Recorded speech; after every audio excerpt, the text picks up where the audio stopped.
Marcus Chen stared at the holographic housing assignment floating in front of his tired eyes, reading the Galactic Standard text for the 5th time.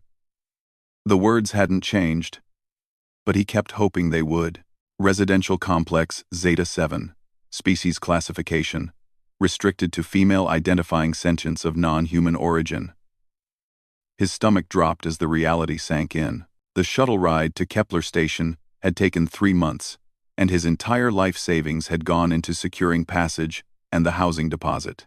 Earth's economic collapse had left millions scrambling for opportunities in the outer colonies, and Marcus had been lucky to get approved for a work visa on the mining station. But clearly, someone in the housing department had made a massive mistake. The automated transport pod hummed softly as it carried him through the station's residential sector. Through the transparent walls, he caught glimpses of the diverse alien population that called Kepler Station home. Tall, crystalline beings that looked like living gemstones walked alongside 6-armed creatures with iridescent skin. A group of what appeared to be sentient plants swayed in conversation near a hydroponic garden. Marcus had studied xenobiology during his engineering training, but seeing so many different species in person still felt surreal.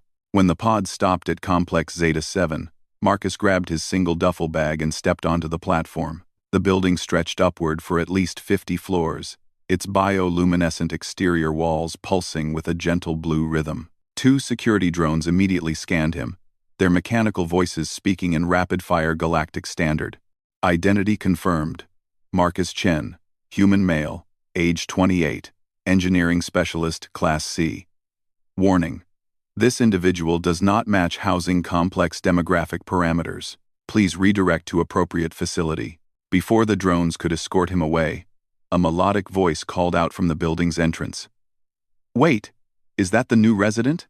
Marcus turned to see a tall, graceful figure approaching. She stood nearly 7 feet tall, with luminescent purple skin that seemed to shimmer in the artificial lighting. Her hair moved like liquid silver, and her eyes were large and completely black, giving her an ethereal appearance. Most remarkably, she had 4 arms, each ending in delicate, long-fingered hands. "I'm Zara," she said, her voice carrying musical undertones that made the translator in Marcus's ear work overtime.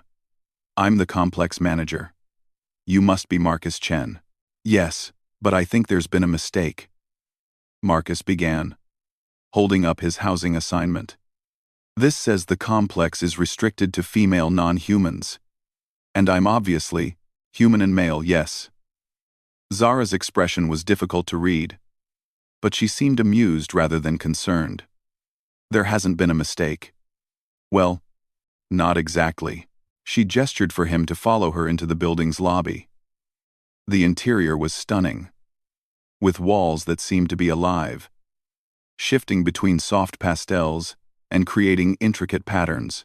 The ceiling was transparent, offering a view of the station's artificial sky, currently programmed to display a sunset from some unknown world. "You see," Zara continued as they walked, "the Galactic Housing Authority has new integration policies. They're experimenting with cross-species living arrangements to promote understanding between different civilizations. You're part of a pilot program." Marcus stopped walking. "A pilot program? Nobody mentioned this when I applied for housing. The details were in subsection 47B of your residency agreement," Zara said with what might have been a smile. Her species' facial expressions were hard to interpret. "I understand. Human attention spans have difficulty with documents exceeding 50 pages. Wait. That agreement was 87 pages long," Marcus protested. "And most of it was in legal Galactic Standard that my translator couldn't properly parse. Hence the pilot program." Zara replied smoothly. "Don't worry. The other residents have been informed about your arrival. Most are curious rather than hostile."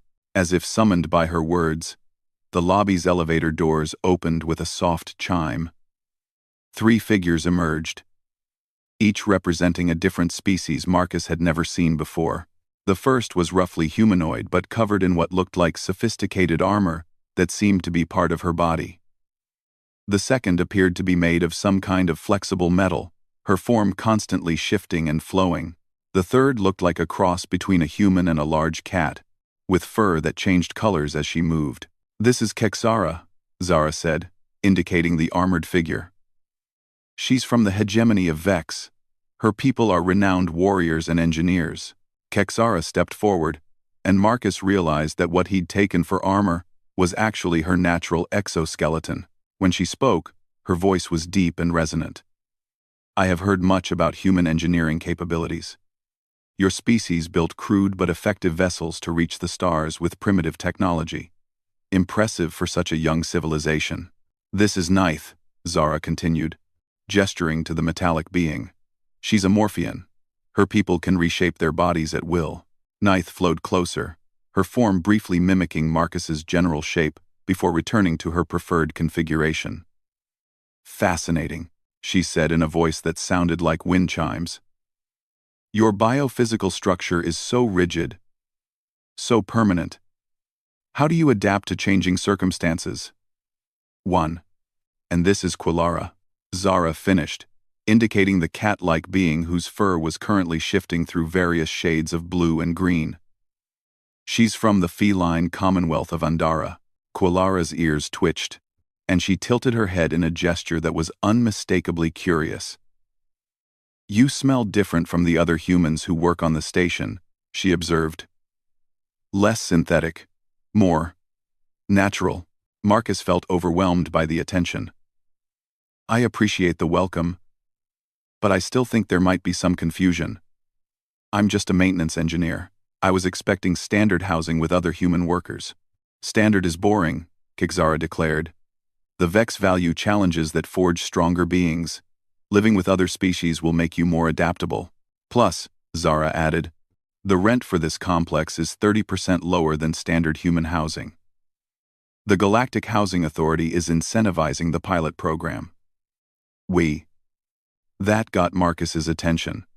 His financial situation was precarious, and saving 30% on rent would make a significant difference. What exactly would be expected of me as part of this program? Simply live here, Zara said. Participate in community activities when possible. Share your human perspective when requested. The Housing Authority wants to study how different species adapt to integrated living situations. Nith flowed closer again, her metallic form rippling with what might have been excitement. I would very much like to understand human problem-solving methodologies. Your species has a reputation for unconventional solutions to complex problems. The Feline Commonwealth's diplomatic corps is always seeking to understand other species' social structures, Quilara added, her fur shifting to warmer orange and yellow hues. Humans are relatively new to galactic society. Your perspectives could be valuable. Marcus looked around at the 4 alien women surrounding him. Despite his initial shock and confusion, they seemed genuinely welcoming. The building itself was far nicer than anything he could have afforded in the standard human quarters. And if this really was some kind of official program, it might even look good on his residency application when it came time to renew his visa. What about the other residents? He asked. How many others live here? 47 others, Zara replied, representing 12 different species, all female, as the original designation intended. You'll be the first male resident, and the first human. We have a communal gathering space on the 15th floor, Quilara explained. Weekly social events, shared meals for those who can consume compatible foods, and discussion groups about interspecies cooperation. Kexara's exoskeleton shifted slightly, which Marcus was beginning to recognize as a sign of what might be amusement. It will be interesting to see how a human male adapts to being the minority for once. The comment made Marcus pause. She was right. For his entire life, he'd been part of Earth's dominant demographic. The idea of being the only representative of his species and gender in a community of alien women was both intimidating and intriguing. There's one more thing, Zara said, producing a small device from somewhere within her flowing robes. This is a universal cultural translator. It's more advanced than the standard model you're currently using. It will help you understand not just language, but cultural context and non-verbal communication cues from different species. She handed him the device, which was surprisingly warm to the touch. Consider it a welcoming gift from the management. Marcus clipped the new translator to his collar and immediately noticed a difference. Suddenly, he could sense subtle emotional undertones in the aliens' voices, and their body language began to make more sense. Zara's posture indicated curiosity mixed with protective concern. Kexara radiated approval and challenge in equal measure. Ninth was practically vibrating with intellectual excitement. Quilara's constantly shifting fur colors weren't random, but reflected her emotional state like a living mood ring. "This is incredible," Marcus said, looking at each of them with new understanding. "I can actually sense what you're feeling." "The technology adapts to each species' communication methods," Zara explained. "It should help prevent misunderstandings that could arise from cultural differences." A soft chime echoed through the lobby, and Zara checked a device on her wrist. "The evening meal period is beginning. Marcus, would you like to join us in the communal dining area? You can meet some of the other residents." Marcus realized he was hungry. The shuttle food during his journey had been nutritionally adequate but far from appetizing, and he hadn't eaten since arriving at the station. "Are you sure it's appropriate? I don't want to intrude." "Nonsense," Quilara said, her fur shifting to bright, welcoming colors.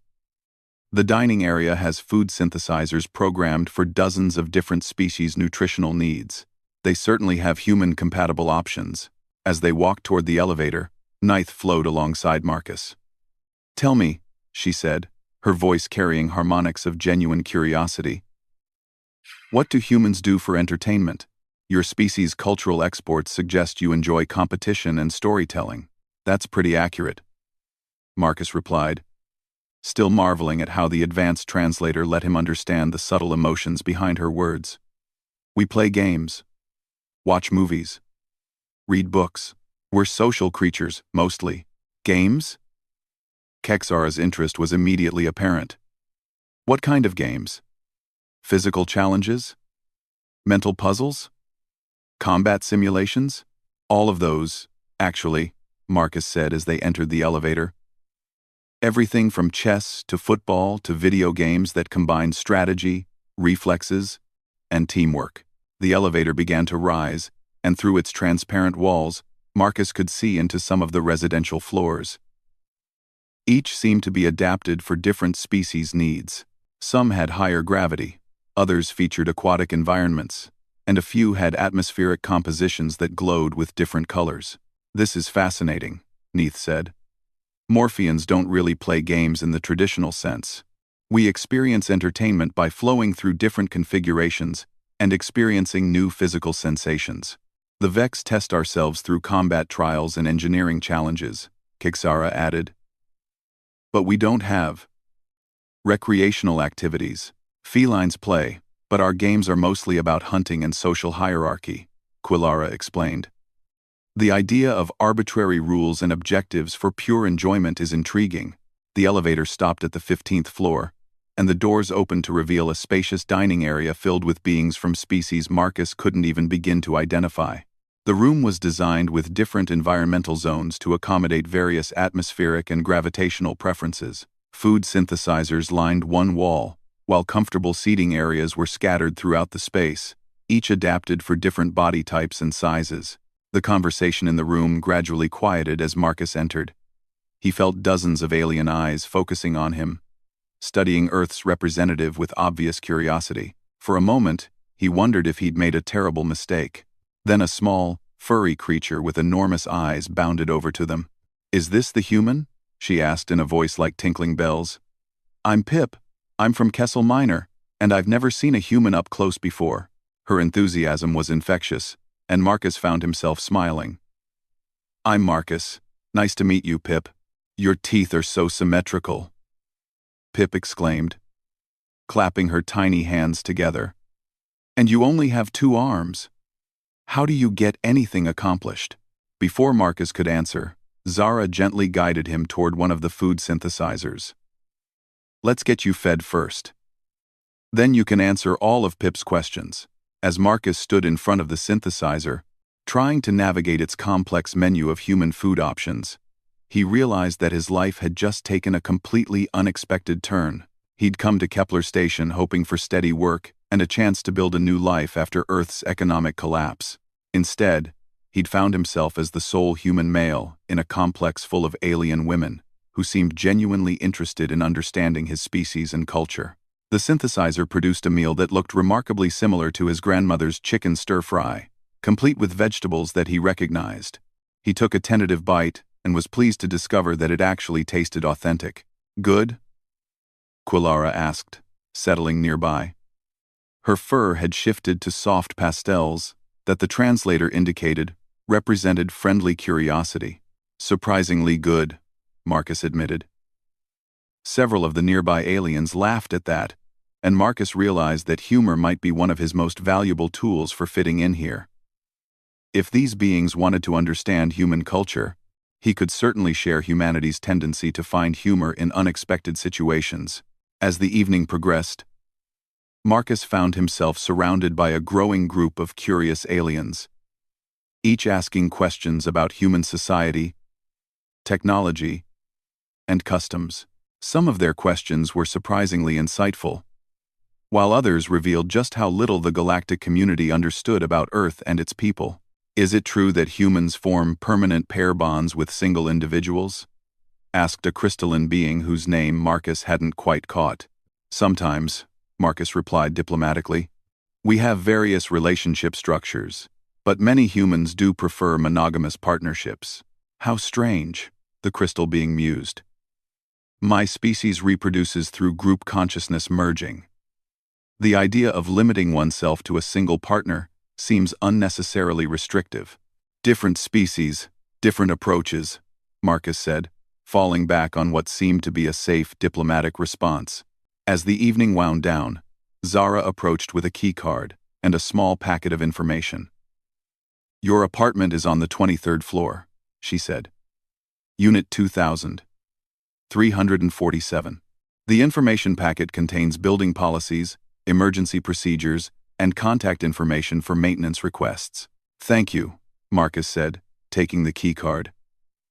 "I have to ask, though, what happens if this pilot program doesn't work out? If there are conflicts or cultural misunderstandings that can't be resolved?" Zara's expression became more serious. "The housing authority has contingency plans, but I don't think that will be necessary. You seem adaptable, and the residents here are generally very tolerant of differences. Plus," Kixara added, "if anyone gives you trouble, they'll have to deal with me. The Vex protect those under our guard." Ninth flowed closer. "And I would be very interested in collaborating on any technical projects you might encounter." Morphean engineering techniques combined with human creativity could produce remarkable results. As Marcus made his way to the elevator, he reflected on the surreal turn his life had taken. 24 hours ago, he'd been just another desperate refugee from Earth's economic collapse, hoping to find work and a chance at a better life. Now he was apparently a cultural ambassador for humanity, living in a community of alien women who seemed genuinely excited about the opportunity to learn from each other. His apartment was modest but comfortable, with standard human furnishings and environmental controls.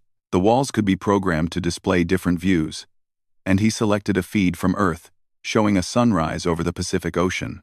For the first time in months, he felt something approaching optimism about his future. As he unpacked his few belongings, Marcus realized that tomorrow would bring new challenges and opportunities.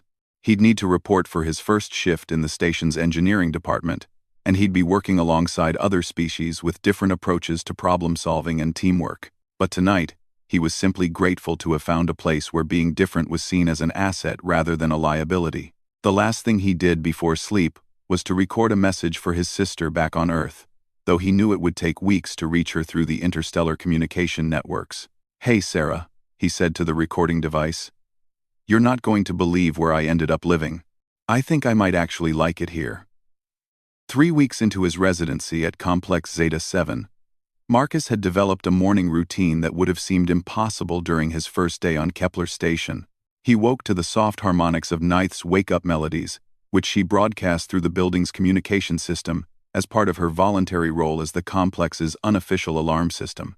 Her Morphean physiology meant she didn't need traditional sleep, so she'd taken on the responsibility of helping other residents maintain healthy circadian rhythms. After a quick shower, Marcus would join Quilara and several other residents for morning exercises in the complex's fitness center. The feline Commonwealth had strict physical conditioning requirements for all their citizens, and Quilara had been delighted to discover that humans also valued regular exercise. She'd designed a workout routine that accommodated different species' physiological needs, though Marcus often found himself struggling to keep up with beings who had evolved on worlds with higher gravity or more challenging environments. "Your species builds endurance rather than raw strength," Quilara observed as Marcus completed his third set of modified resistance exercises. Her fur had shifted to encouraging greens and blues. "Humans are persistence hunters, yes? You chase prey until they collapse from exhaustion." "Something like that," Marcus panted, wiping sweat from his forehead. "We're not the fastest or strongest, but we don't give up easily." Kixara, who was effortlessly lifting weights that would have crushed Marcus, turned her attention from her own workout. "This explains much about human engineering philosophy. Your technological solutions prioritize reliability and maintainability over elegant efficiency. Is that a criticism?" Marcus asked, though the advanced translator indicated that Kixara's tone carried approval rather than disapproval. "Quite the opposite," Kixara replied, setting down a weight that probably massed more than Marcus himself. "The Vex respect durability. Beautiful solutions that fail under stress are worthless in real applications." After exercises, Marcus would grab a quick breakfast from the food synthesizers before heading to his job in the station's engineering department. The work itself was challenging but rewarding. Kepler Station was a massive facility that required constant maintenance and upgrades, and the engineering teams were always dealing with new problems that arose from the interaction of technologies from dozens of different civilizations. His supervisor was a gruff Thorian named Chief Engineer Vex Ka, whose species resembled bipedal rhinoceros. With advanced tool manipulation capabilities, Vex Ka had initially been skeptical about having a human on his team, but Marcus had quickly proven himself by solving several persistent problems that had frustrated the engineering department for months. "Chen," Vex Ka rumbled as Marcus arrived for his shift, "we've got a situation in the hydroponics bay. 3 different atmospheric control systems from different species are interfering with each other. The Zelonian plants are producing toxins, the Andromedan filters are clogging, and the human food crops are showing signs of nutrient deficiency." Marcus examined the technical specifications on his workstation. The problem was complex, involving chemical interactions between atmospheric processors, designed by 3 completely different technological philosophies. The Zelonian system was biological, using living organisms to process and purify air. The Andromedan filters were crystalline, relying on structured molecular bonds to separate compounds. The human system was purely mechanical, using pumps, filters, and chemical treatments. "Has anyone tried creating buffer zones between the systems?" Marcus asked, studying the facility layout. "Buffer zones?" Vex Ka's translator conveyed confusion. "Elaborate." "Instead of trying to make the 3 systems work together directly, we create neutral zones between them," Marcus explained, pulling up a holographic workspace. "Small atmospheric processing chambers that can handle the transition between different environmental conditions." His colleagues gathered around as Marcus began sketching out his solution. The key insight was that each species had designed their system to work perfectly within their own environmental parameters. The problems arose when the systems had to interface directly with each other. By creating intermediate zones that could gradually transition between different atmospheric compositions, he could eliminate the conflicts. "This would require additional space allocation," observed Dr. Yithka, a crystalline Zelonian whose geometric form sparkled as she considered the proposal. "The hydroponics bay is already at capacity utilization." "Not necessarily," Marcus said, expanding his holographic model. "We could use the vertical space above the existing systems. Install the buffer zones on elevated platforms with gravitational adjusters for species that need different environmental conditions at different elevations." Chief Engineer Vex Ka studied the proposal with obvious interest. Thorians were known for their practical engineering sense, and Marcus could see that the solution appealed to his supervisor's preference for robust, reliable systems. "Implement it," Vex Ka decided. "Start with a prototype in Section C. If it works, we'll expand the design to the rest of the facility."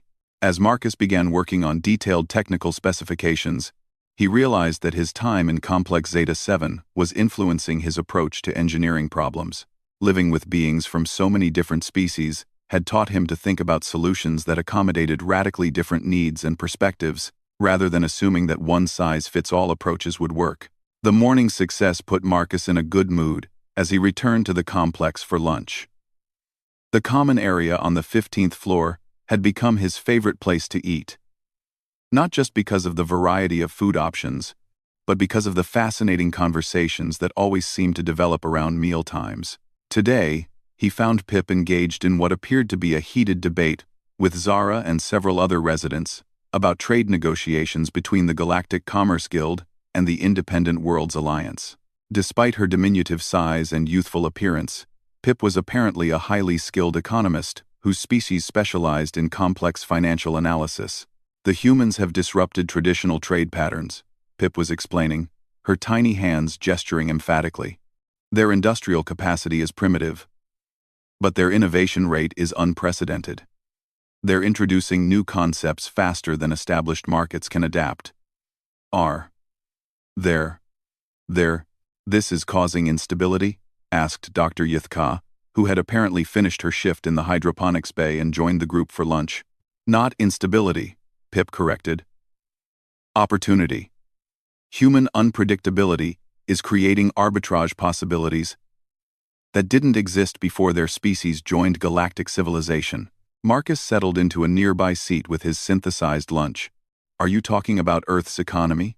Among other things, Pip said, turning her enormous eyes toward him.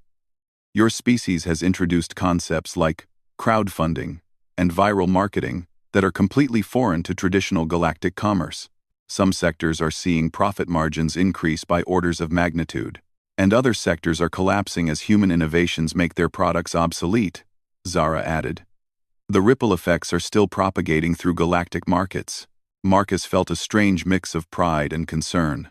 He'd known that Earth's entry into galactic civilization was significant, but he hadn't fully grasped the economic implications. Is this causing problems for other species? Change always causes problems for some, Dr. Yithka observed philosophically. But it also creates opportunities for adaptation and growth. The Zilonian Cooperative has learned much from human agricultural techniques. Our food production efficiency has improved by 37% since we began incorporating human crop rotation methods. The Vex are interested in human military tactics, Kixara added, approaching the group with her own meal. Your species' approach to asymmetric warfare provides insights that could be valuable for peacekeeping operations. Wait, Marcus said, feeling a bit overwhelmed. Are you all studying human civilization for professional reasons? The question prompted what the translator indicated was amused silence from the group. Quilara, who had been quietly listening while her fur shifted through contemplative purples and blues, finally spoke up. Marcus, did you think your presence here was purely coincidental?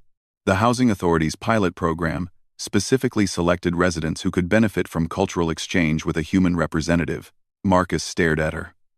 You mean everyone here is part of some kind of study program? Not a study program, Zara clarified gently. A mutual learning initiative. Yes. We're all here because our respective governments, organizations, or guilds believe that understanding human perspectives could be beneficial, but it's not one-sided. The program is designed to provide benefits to all participants. What kind of benefits? Marcus asked, though he was beginning to suspect he already knew the answer. Professional development credits, Pip said cheerfully. My certification in xenoeconomic analysis will be significantly enhanced by documented experience with human economic behaviors. The Feline Commonwealth awards diplomatic advancement points for successful interspecies cultural integration. Quilara added, living harmoniously with a human male for an extended period will qualify me for advanced ambassadorial training. The Vex consider exposure to different tactical philosophies essential for strategic command advancement, Kixara explained.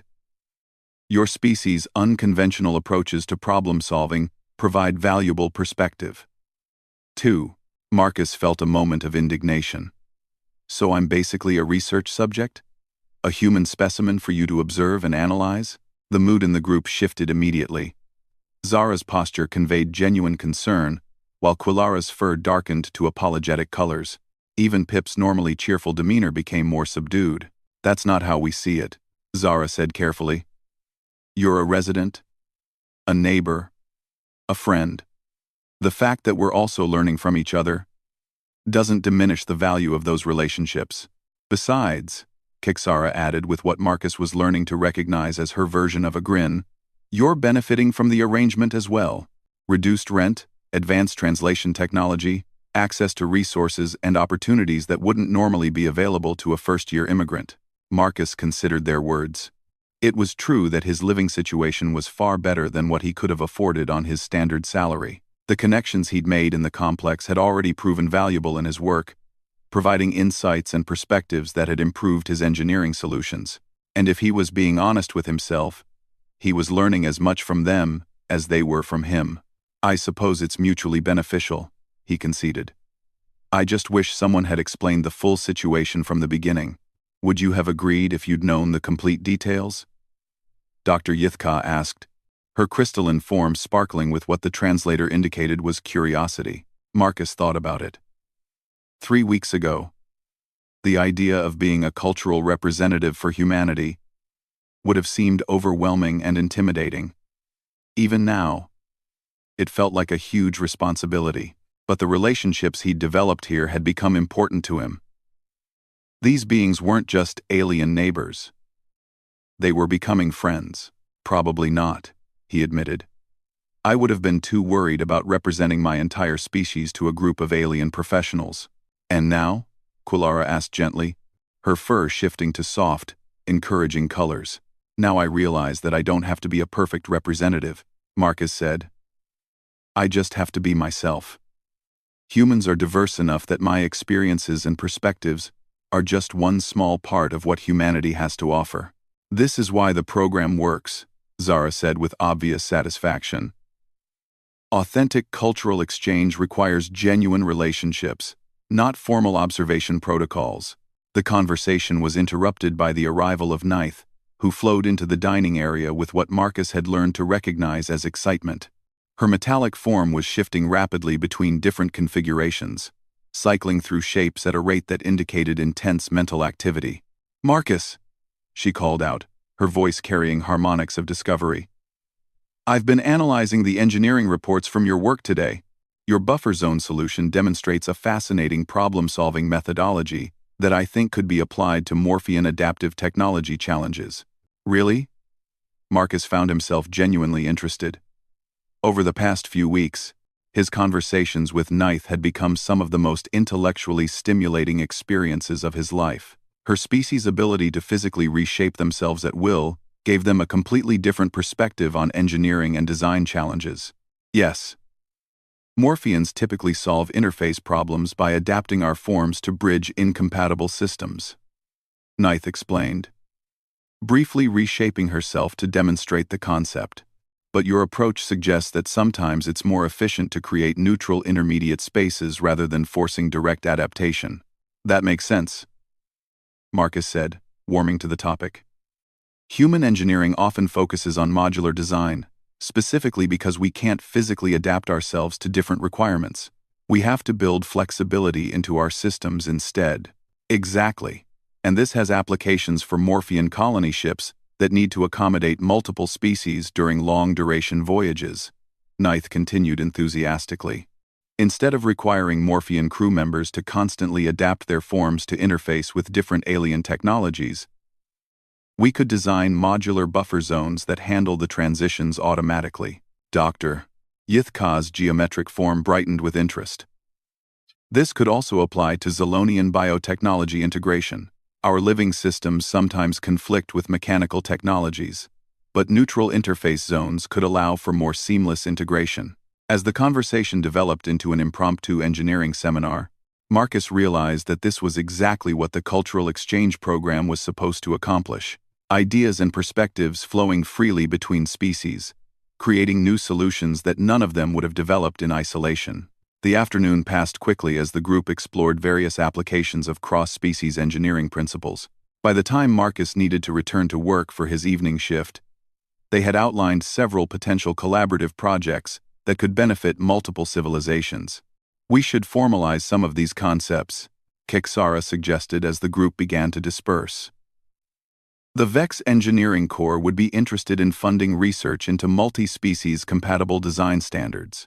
The Galactic Commerce Guild has innovation grants available for projects that demonstrate broad applicability, Pip added, her economic analysis instincts already calculating potential funding sources. As Marcus made his way back to the engineering department, he reflected on how dramatically his perspective had changed over the past few weeks. What had initially seemed like an awkward living situation had evolved into something much more valuable. A genuine collaborative community where different species could share knowledge and perspectives to their mutual benefit. His evening shift proved to be relatively quiet, giving him time to work on detailed specifications for the hydroponics buffer zone prototype.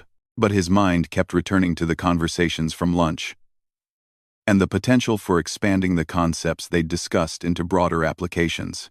When he returned to the complex that evening, Marcus found several residents gathered in the common area for what had become their informal weekly discussion group. Tonight's topic was comparative mythology, with each species sharing stories from their cultural traditions that dealt with themes of adaptation and change. Human mythology includes many stories about transformation and adaptation, Marcus said when it was his turn to contribute. We have legends about people who can change into animals, gods who take different forms, heroes who adapt to overcome impossible challenges. Interesting, observed Zilta, a resident whose species resembled mobile plants with complex root systems. Our stories typically focus on growth and connection, rather than transformation. Perhaps this reflects fundamental differences in how our species approach change.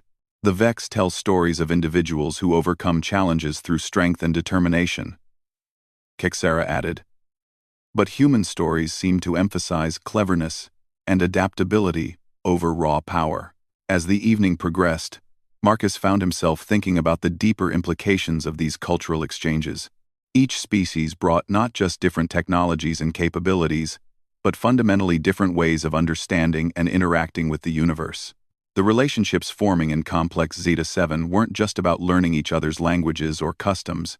They were about expanding everyone's conceptual frameworks for approaching problems and opportunities. When the discussion group finally ended and residents began returning to their apartments, Quilara approached Marcus with a proposition. The Feline Commonwealth has invited me to present a report on human social dynamics at our next diplomatic conference, she said, her fur shifting to colors that indicated a mixture of excitement and nervousness. I was wondering if you might be willing to co-present with me. Your direct perspective would be invaluable. Marcus felt a familiar flutter of anxiety at the idea of representing humanity in such a formal setting, but he also recognized the opportunity it represented, both for building relationships between species and for his own professional development. I'd be honored, he said, meaning it. When is the conference? 6 weeks from now, on the Andromedan homeworld, Quilara replied. It would involve a 3-week trip, with expenses covered by the Commonwealth Diplomatic Corps. As Marcus considered the implications of traveling to an alien world as a cultural representative, he realized that his life had taken another unexpected turn. He was no longer just a human trying to survive in an alien community. He was becoming a bridge between species, helping to build the kind of understanding and cooperation that could benefit entire civilizations. That night, as he prepared another message for his sister on Earth, Marcus struggled to find words that could adequately describe his experiences. Sarah, he said to the recording device, I'm starting to think that ending up here wasn't just a bureaucratic mistake. I think it might have been exactly what I needed, even if I didn't know it at the time. I'm learning things about myself and about what humans can contribute to the galaxy that I never would have discovered otherwise. As he settled into bed, looking out his window at the star-filled void beyond the station, Marcus felt a sense of anticipation about what tomorrow might bring. Each day seemed to offer new challenges, new discoveries, and new opportunities to prove that humanity's greatest strength wasn't their technology or their determination, but their ability to adapt, connect, and find common ground with others, no matter how different they might seem on the surface. The crisis began on a Tuesday morning. 6 months after Marcus had settled into what he'd come to think of as his real life. He was in the middle of his morning workout with Quilara when the station's emergency alert system activated, bathing the fitness center in pulsing red light and filling the air with urgent harmonics that his translator interpreted as immediate evacuation protocols activated. "What's happening?" Marcus asked. But Quilara was already moving toward the exit with the fluid grace that characterized her species in emergency situations. Her fur had shifted to deep warning colors that Marcus had never seen before. "Unknown," she replied tersely, her diplomatic training taking over. "Emergency protocols require immediate movement to designated safety zones." They joined a stream of residents flowing toward the complex's main assembly area, where Zara was coordinating evacuation procedures with the calm efficiency that had made her an effective building manager. Her 4 arms moved independently, operating multiple communication devices while directing residents toward appropriate safety zones based on their species' environmental needs. "What's the situation?" Marcus called out as he and Quilara approached the management station. "Cascade failure in the station's primary power grid," Zara replied without looking up from her displays. "Multiple system failures throughout the facility. We're operating on emergency power, which means life support is limited, and some environmental zones are becoming uninhabitable." Marcus felt his engineering instincts activate. "Have they identified the cause?" Unknown. Station engineering is requesting all available technical personnel report for emergency duty."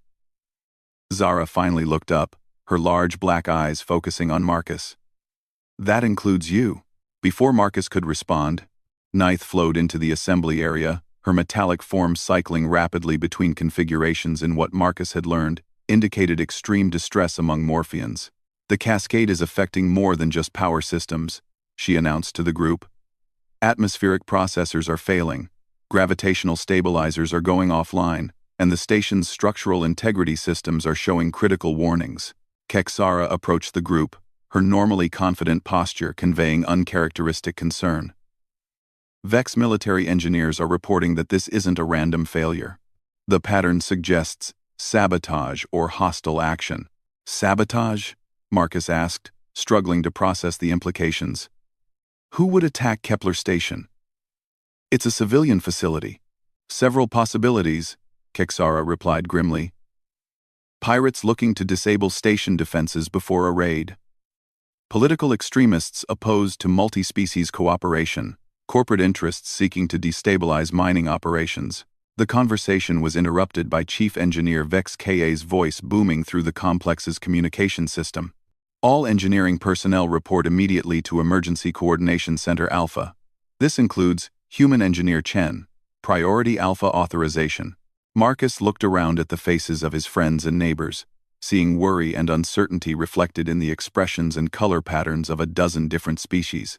These beings had become his family over the past months, and the thought of the station being destroyed while they huddled in emergency shelters was unacceptable. "I have to go," he said. But Quilara caught his arm. "Be careful," she said, her fur displaying protective colors. "The feline Commonwealth Diplomatic Corps has contingency plans for station evacuations. But those plans assume basic life support systems remain operational. The Morphian emergency protocols call for shape-shifting into compact survival configurations if environmental conditions deteriorate further," Nith added, her form briefly demonstrating the defensive position her species used during catastrophic failures. "Vex protocols emphasize fighting back against hostile actions," Kexara said bluntly. "If this is sabotage, we don't evacuate. We neutralize the threat." As Marcus made his way through the station's corridors toward the Emergency Coordination Center, he passed scenes that drove home the severity of the situation. Atmospheric processors were venting strange colored gases. Gravitational fields were fluctuating enough to make walking difficult, and emergency lighting was casting eerie shadows that made familiar spaces seem alien and threatening. The Emergency Coordination Center was a chaos of activity, with engineers and technicians from dozens of species working frantically at diagnostic stations and emergency repair terminals. Chief Engineer Vex Ka stood at the center of the activity, his massive form radiating the kind of determined focus that Thorians brought to crisis situations. "Chen," he bellowed when he spotted Marcus. "We've got a problem that requires human problem-solving approaches." Every conventional solution we've tried has failed. Marcus approached the main diagnostic display, where a three-dimensional representation of the station showed cascading system failures spreading through the facility like a virus. The pattern was unlike anything he'd seen in his engineering training. "What are we looking at?" he asked, studying the data streams.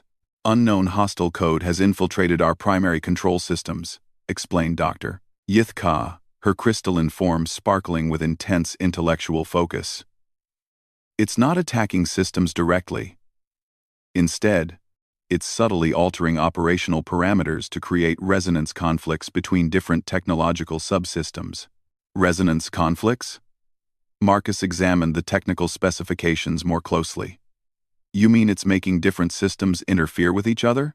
"Exactly. Zilonian bioprocessors are being programmed to produce compounds that corrode Andromedan crystal matrices.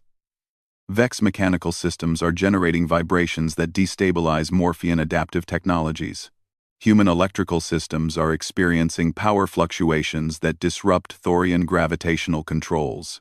Marcus stared at the display as understanding dawned. "It's using our diversity against us. Each system is designed to work perfectly within its own technological paradigm. But the hostile code is exploiting the interface points where different approaches have to work together. Our repair efforts have failed because every solution we implement gets corrupted by the same interference patterns," Chief Engineer Vex Ka rumbled. "The code adapts to whatever approach we try, then uses it to create new conflicts." "How much time do we have?" Marcus asked, though he suspected he didn't want to hear the answer. 18 hours before life support failure becomes irreversible," Dr. Yithka replied. 12 hours before structural integrity reaches critical levels." Marcus studied the cascade pattern, looking for weak points or vulnerabilities that conventional approaches might have missed. The hostile code was remarkably sophisticated, adapting to countermeasures faster than the engineering teams could implement them.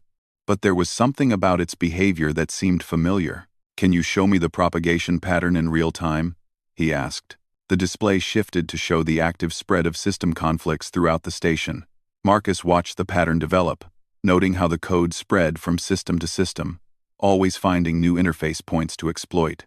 "There," he said, pointing to a section of the display.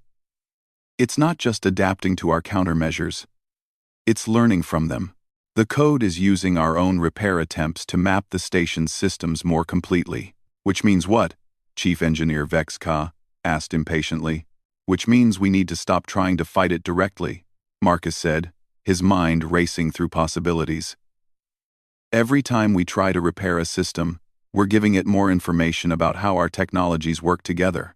"So what do you suggest?" Dr. Yithka asked.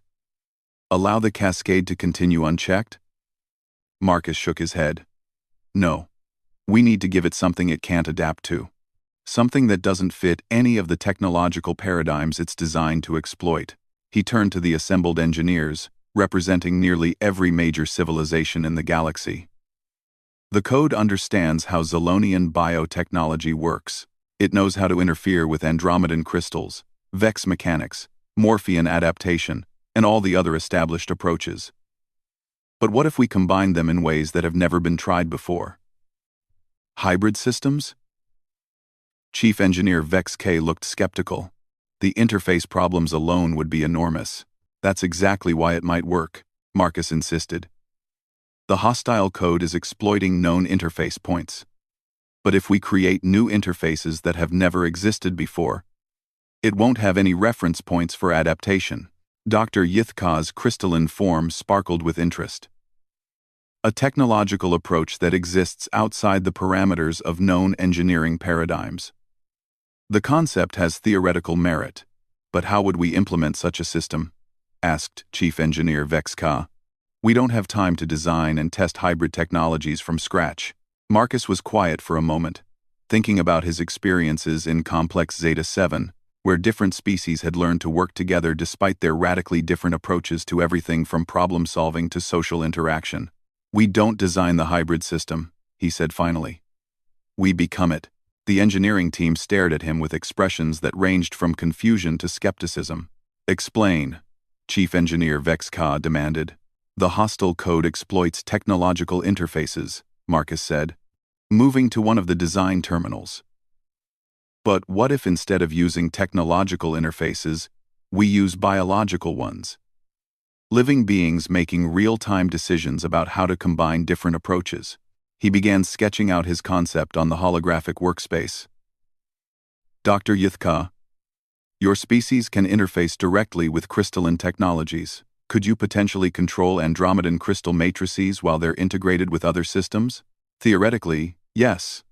But the biotechnological interface would be extremely demanding. Ninth, Marcus continued, Morphians can reshape themselves to physically interface with different mechanical systems, right? Could you create temporary connections between incompatible technologies? For short periods, yes. But maintaining such connections would be exhausting and potentially dangerous. Marcus turned to Chief Engineer Vex Ka. Thorian gravitational control systems rely on intuitive physical understanding of mass and momentum. Could you manually coordinate gravitational adjustments while biological and mechanical systems are being modified in real time? It would require precise timing and coordination with other operators, the Thorian engineer admitted grudgingly. But it's possible. Then here's what we do, Marcus said, expanding his sketch into a full operational plan. We create a hybrid system where living beings from different species act as the interface controllers. The hostile code can't adapt to our biological decision-making processes because they're not following programmed algorithms. The concept was ambitious to the point of seeming impossible. Instead of relying on automated systems, they would use conscious beings from different species to manually coordinate technologies that had never been designed to work together. Dr.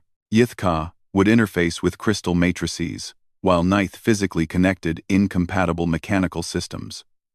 All while Chief Engineer Vex Ka maintained gravitational stability, and Marcus coordinated the overall effort. The risks are enormous, Dr. Yithka pointed out. Biological interface with crystalline technologies can cause permanent neurological damage.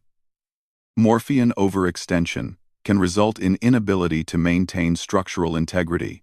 Gravitational miscalculation could destabilize entire sections of the station. And if we fail, we all die anyway, Marcus replied grimly. But if we succeed, we'll have created a technological approach that the hostile code can't counter because it's never existed before. Chief Engineer Vex Ka studied the plan with the methodical analysis that characterized his species. The coordination requirements are extreme.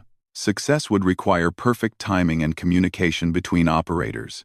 That's where my role comes in, Marcus said. Humans aren't the strongest or smartest species, but we're good at coordinating diverse groups under pressure. I'll act as the central coordinator, maintaining communication between all the biological interface operators. The plan was approved more out of desperation than confidence. But the engineering team had run out of conventional options. As they began implementing Marcus's hybrid approach, word spread throughout the station that a new strategy was being attempted. In Complex Zeta 7, residents gathered in the common areas to monitor emergency broadcasts and provide what support they could. The implementation began in the station's most critical systems, where Dr. Yithka established a dangerous direct interface with the Andromedan crystal matrices that controlled atmospheric processing. Her crystalline form began to glow with internal light as she synchronized her consciousness with the alien technology, manually overriding the corrupted programming through pure force of will. Simultaneously, Ninth reshaped herself into configurations that had never been attempted before, creating temporary physical bridges between mechanical systems that the hostile code had forced into conflict. Her metallic form stretched and flowed, connecting power conduits, data channels, and control systems through her own adaptive biology. Chief Engineer Vex Ka took manual control of gravitational systems throughout the affected sections, using his species' intuitive understanding of mass and momentum to maintain stability while the other systems underwent radical modification. His massive hands moved across control interfaces with surprising delicacy, making adjustments based on real-time feedback from the other operators. Marcus coordinated the entire effort from a central command station, monitoring biological readings from the other operators while maintaining communication with emergency teams throughout the station. The hostile code, designed to adapt to technological countermeasures, had no reference points for responding to conscious biological decision-making that operated outside programmed parameters. Crystal matrices responding to biological override, Dr. Yithka reported, though her voice showed signs of strain. Atmospheric processing systems coming back online. Physical connections established between previously incompatible power systems, Nith added, her form flickering as she maintained multiple complex configurations simultaneously. Power grid stabilizing. Gravitational fields locked into stable configuration, Chief Engineer Vex Ka confirmed. Structural integrity warnings decreasing. For the first few hours, the hybrid approach worked exactly as Marcus had hoped. The hostile code, unable to adapt to biological interfaces, began to lose its grip on station systems. But the physical and mental demands on the operators were enormous, and Marcus could see that none of them could maintain their efforts indefinitely. "We need backup operators," he announced to the emergency coordination team. "The primary operators are reaching exhaustion limits." "There are no backup operators," Chief Engineer Vex Ka replied tersely. "No one else has the training or capability to maintain these interfaces." Marcus realized they were facing a new crisis. The hybrid approach was working, but the operators wouldn't be able to sustain it long enough to completely purge the hostile code from station systems. They needed another solution. Then he remembered his friends in Complex Zeta 7 and the collaborative relationships they'd built over months of cultural exchange.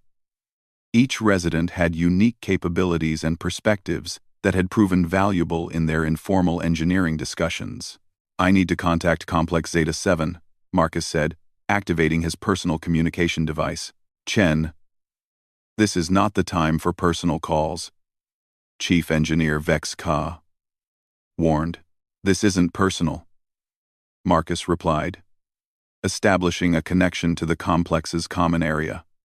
"It's professional."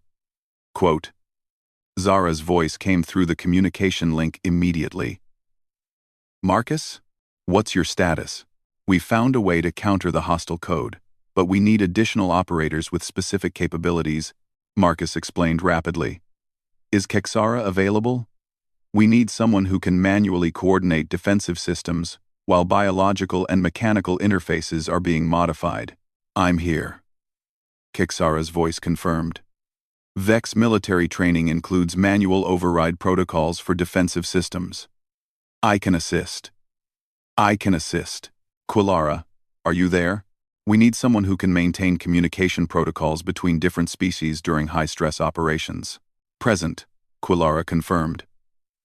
Feline diplomatic training emphasizes interspecies communication under crisis conditions.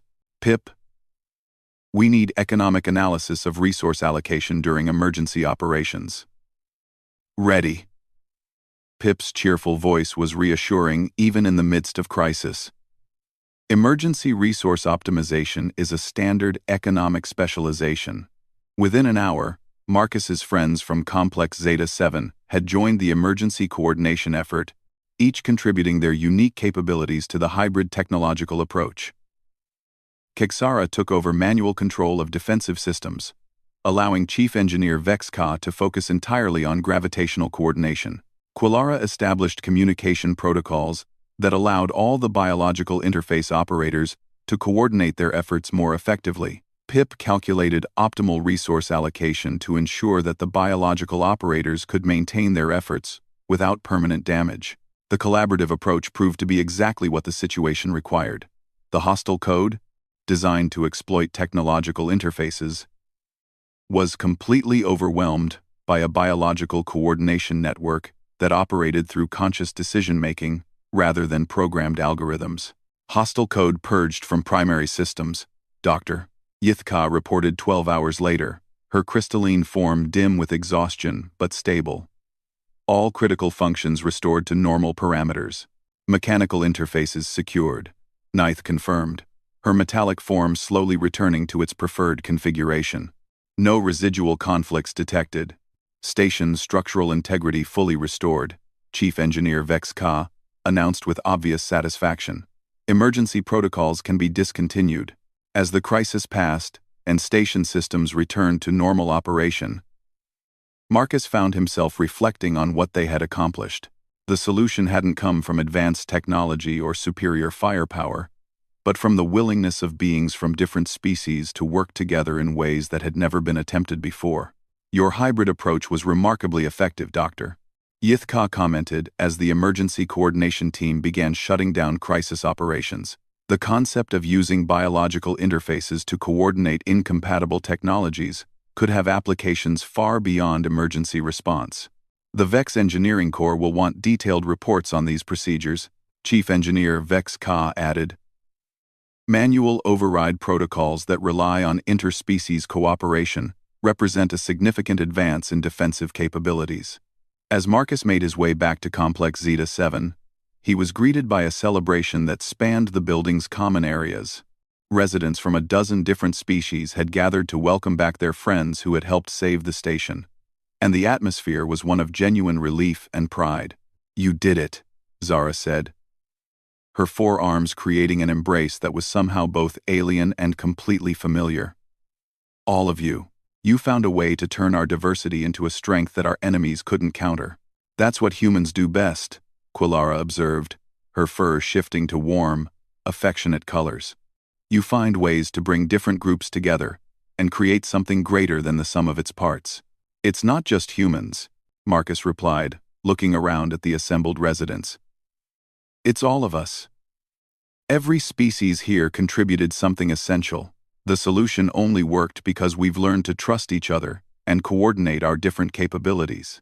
Over the following weeks, as life on Kepler Station returned to normal, Marcus found himself in demand as a consultant on interspecies cooperation projects throughout the sector. The success of the hybrid technological approach had attracted attention from research institutions, military organizations, and commercial enterprises interested in applying similar principles to their own challenges. But the most meaningful recognition came from the Galactic Housing Authority, which formally expanded the cultural exchange program based on the success of Complex Zeta 7. Similar integrated housing complexes were planned for stations and colonies throughout human space, with the goal of fostering the kind of collaborative relationships that had proven so valuable during the crisis. "You've become something of a celebrity," Zara informed Marcus one evening as they shared dinner in the complex's common area. "The Housing Authority wants to offer you a position as Director of Interspecies Residential Integration." Marcus considered the offer. It would mean traveling throughout human space, helping to establish new integrated communities, and training residents in cross-cultural cooperation. The work would be challenging and rewarding, with opportunities to build bridges between species that had never collaborated before. "What do you think?" he asked the assembled residents. Over the months, their opinions had become important to him, and he valued their perspectives on major life decisions. The Morphean Cooperative would provide technical support for any integration projects you might develop, Neith offered. "Your hybrid coordination approaches have potential applications in colony ship design. The Feline Commonwealth would assign diplomatic liaisons to assist with cultural mediation," Quilara added. "Interspecies residential integration aligns with our diplomatic objectives. Vex Engineering Corps would contribute defensive system expertise to ensure the security of integrated communities," Kexara confirmed.